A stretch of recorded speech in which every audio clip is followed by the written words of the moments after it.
joacă-te. Hai, Vita mea. Joacă-te, du-te la Zoe. Du-te la Zoe, ce faci aici? Du-te și joacă-te cu el. Du-te.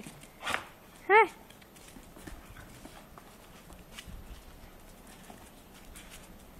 Du-te, joacă-te.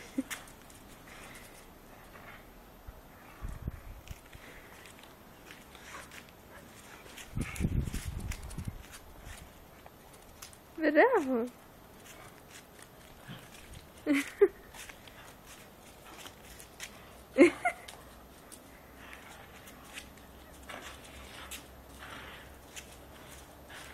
Bravo, Mini!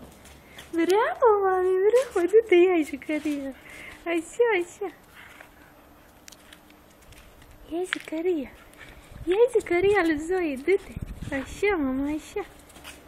Așa, mami! Joacă-te cu el! Bravo! Bravo, pui! Mai să ne jucăm de frumos! Ce nimic aici frumos! Bravo, Evita, bravo! Bravo! Ai, ce simpatică e! Așa, mama, așa! Hai, simpatică! Hai, hai, simpatică mică, așa! Bravo, fata, bravo! Bravo, iubita, bravo! Se joacă fata? Cum de se joacă fata? Du-te să iei jucăria. Unde-i jucăria? Unde-i jucăria, Mini? Unde-i jucăria? Da, iubita, da. E-te frumoasă, mică, acolo. Da, baby?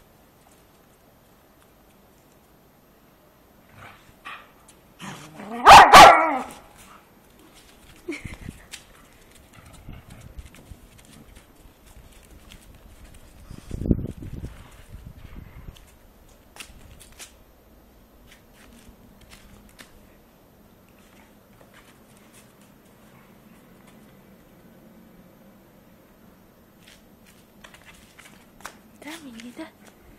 Hi, baby. Bravo.